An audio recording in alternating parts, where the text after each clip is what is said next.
እቶም قدام حدر أبو أنا نعركين كاب سرحنا تفديسنا أوشتي مكينة غينا شايلنا ستنا عندبت مسكوتنا مكينة تقعقعها نابرا قلبت بت زبلهم شما قل سبعي زوم دكاي حدا قرش هاوني بلو بملكع تزاز علما منو أمدز زي بلو عركي بغندي عديدي كرشي كاب جبو أوتيو النهابو نزيا حيسكم كيدكم كأستيلا آي أبادا جزاق جزء سبالو زي تتبرني ملسس لازم لسولنا مس عركي إسحاق ميدنا أنا إسحاق يقوزاترنا فتنكم أبو انتاي مالتكم يلا حتتكم عرك خامبر انتاي مالتي مجمريا حدا قرشي يبني بزا قرشي خاوا حليفة انتاي قبر الله حسيبي كالاي قرشي قربي محابو انتاي كتقبرو يا خيلو أحاتتنا اما قدا نسحابني دليتي انتا قبركو انتاي ملكتو اتقنزب ناتي اتناصا فقاد ناتي انتاي اتي وزحتني ملسنا يتم سبعي تخكلي بخال وقن دفرتو من قلوصنتو ما اقري مني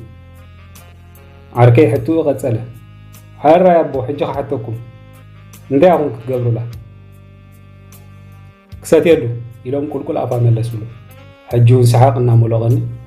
بحق اليوم تزاربوا زلكم ابو بلكو هو عقي يزودي بزي عدمي كيحسو دي خفريحات حجي بملسهم تقريما تمسيحكم ده الى حتيتين قرص بلاي يلوم حجي كو ساعات دراري ايتمقم متما يتم يلقو ግን ንስጥሜተይ ናይ ለይቲ ቁርስ ስለ ዘይከእሎ እየ ኣረቅሰት ውሽጠይ ከማሙ ንስኹም ክልቲኡ ክትገብሩ ትኽእሉ ኢኹም ክሳብ ፀጉቡ ድራርኩም ምብላዕን ምስታይን ኣነ ግን ሓዲኡ ክመርፅ ኣለኒ ስለዚ መደቀሲ ኸኒነይ ማለት ኣረቀይ ሰተይ ይድቅስ መልሲ ናይቶም ሽማግለ ናብ ከብድና ብማዕረ ዝኣተወ ይመስል ተጠማመትና ብናይ ዓይኑ ቋንቋ ተረዳዳእና ኣቦ ናብ መኪና ኣተው نحنا غندرر سلازغنا بحنساب ندرر حلالكم كأم مكيرنا لومو حدا قلتنا بلنا قنعلنا ماسي فتوم شماغلا ام مكينان زي مهديا بزوح مغنيات فتروا قدافوني مكيناهم كرسحلكم ايه بغندي مكرا يا امينا عبد حري غابينا ديبو تسكيفهم صبو غيرون كوف كبلو يقالوا ناب تقانا زنبره ريستورانت نغنا فتوم شماغلا يوحنس يبحال يلوم شموم نغرنا نحنا جن بابا جون لنا صوعنا مكينانا أب حدا أفدق بيت مقبيت أتوابلنا ناب ريستورانت خنقاتو مسبلنا وارديانا يت ريستورانت نبابا جون هبيد لكم تملسوا بلو عركي بحركان نمنتا حتملسوا مسانا بمبال نتوارديا أقوى بعلو ندفي وحلف مفتن أبز جزيزي أوشت ريستورانت خوينو كعزبت سنح ماناجر تصدف النابل متيو سلامات يحوك شجر اللودي انتاك سمعكم بلنا اتوارديا اب ازنو قريبو حشوق بلو اتي ماناجر يغريتا يحوات ابزوشتي عبيت سوات سلازلو ابز خنشلو تكون تخلو دو بلنا بحوس سقفتا ابز ساعات زي عركي زغدد حريقو نمنتاي ابدغنقو نحنا نيسناكا نمنتاي راسح قدان سلاستغد نديا ملكع عبيتنا تصري قدان كوينو زغرم يبل بابا جون برغاتن ببسلتن منكو عركي ناتبطبو غدفهم زادي نسوم كوز تعزز وزفتم كاب حلن من العالي دموزم سلا زغدمو يم ايتقيمالو كمت نسخاز بالكيا ملكعي ويمم زن ودسب ገንዘብ ወይ ንዋት አይኮነን ማዕቃኒ በቃቱ ብስለት አእምሮይ እቲ ብስለቱ ኸኣ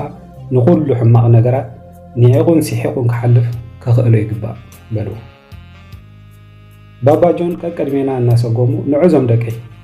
ንዓናውን ኣብ ደገ ሕሸና ኣብዚ ከምድላይና ጌርና ንዕልል ኣየሩ ኸ ጽቡቕ እዩ ዘሎ ኢሎም ኣብ ሓደ ፀግዒ ዝነበረ ጣውላ መርሑና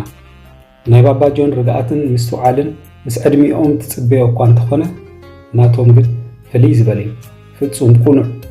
ለዋህን ብሱልን ኣቦዮም ብነገራት ቀልጢፎም ኣይሓርቁን ቀልጢፎም ኣይድነቑን ኣብ ሓደ ማኣዲ ተቐሪብና ደባርና ተቋደስና ቢራና ሰተና ባባ ጆን ታሪክ ህይወቶም ኣዕለሉና እዞም ደቀይ ኣብ ሓደ ወቕቲ ከማኹም ሰራሕተኛ ነይረ ንእሽቶም ተኾነት ደሞዝ ነይራትኒ ንበይኒ ገዛ ተኻሪ ይቕመጥ ነበርኩ ኣብ ሓደ ሕማቕ ኣጋጣሚ በዚ መፂ ዘይበልክዎ መኪና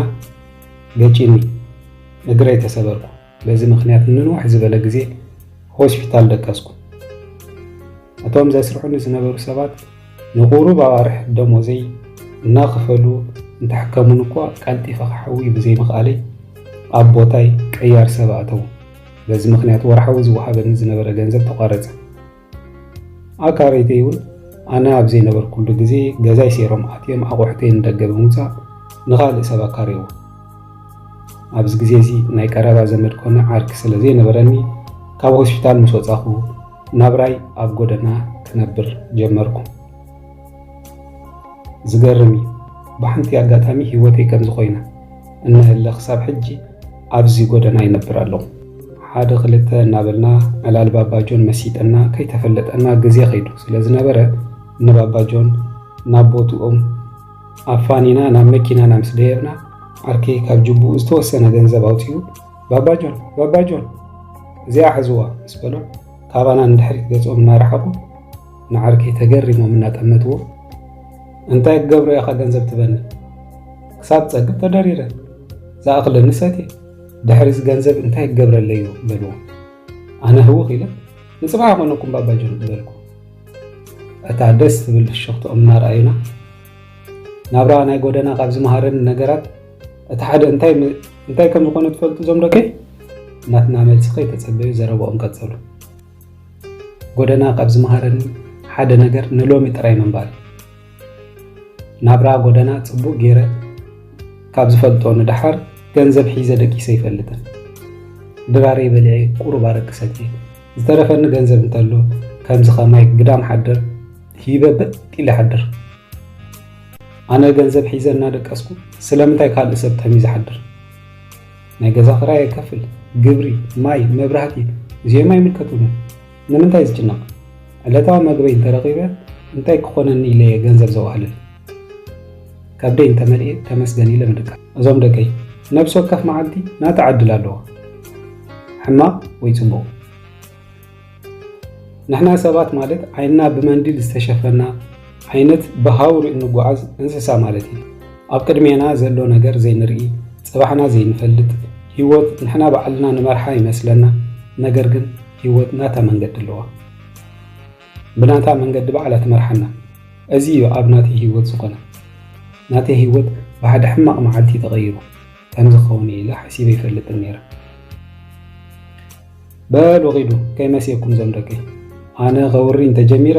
ስቕ ኢለ የዛረብ ኣየቋርፅኒ ባባጆን መረቑና እግዚኣብሔር ይሃብኩም ኣብዛ ሓሰብኩም የብፅሕኩም ንዓይ ዝገበርኩምለይ ሰናይ ነገር ንዓኹም ካብኡ ዝሓሸ ሰናይ ነገር ከጋጥመኩም ከዓ ይምነየሉ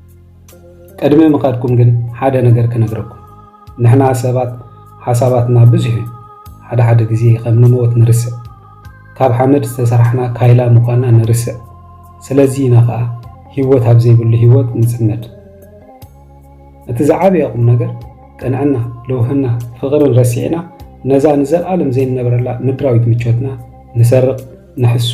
ንሓድሕድና ንበኣስ ንቀታተል መጠኑ ዝሓለፈ ነብሰ ፍትወት ስስዕን በዚ ዓይንና ዓሚትና ዕድመና ንውድ ስለ ፅባሕ ክንብል ንሎሚ ብረሳሕ ቀለም ስብእና ነጉድፋ እዚ ክብለኩም ከለኹ ግን ንፅባሕ ይትሕሰቡ ወይ እውን ኣይትወጥኑ ማለት ኣይኮነን ነገር ግን ናይ ፅባሕ ክትፈልጡ ዘይትኽእሉ ሰባት ምዃንኩም ብምሕሳብ ነብሲ ወከፍ መዓልቲ ሰናይ ነገር እናሓሰብኩምን እናገበርኩምን ይሕልፉ ብድሕሪ እዚ ሃብቲ ገንዘብ እኳ እንተዘይሃለውኩም ዝተረጋግዐ ሕልና ይህልወኩም ብምባል ባባጆን ናብ ምሕደሪኦም ተበገሱ ሰብ ኣብ ዝሓሰቦ ኣይውዕልን ማለት ከምዚ እዩ ፈፂምና ዘይሓሰብናዮ ምሸት ኣማሲና ነገር ግን ባባጆን ከም ዝበሉና ኣብዛ ከንቱ ሂወት ዝብልዋ ዙረት ዕንክሊል ክንብል ረሲዕናዮም ዝነበርና ቀንዲ መምርሒ ሂወት ኣዘኻኽሩና ፍቕሪ ቅንዕና ሓልዮትን ኣጨቢጦምና ዓርከይ ምስ ባባጆን ርክብዋ ያቋረፀን ይዕርኽ ኮይኖም ነይሮም ገለ ምኽሪ ክደሊ ከሎ ናብኦም ይኸይድ ነበረ ባባጆን ሕጂ ብሂወት የለውም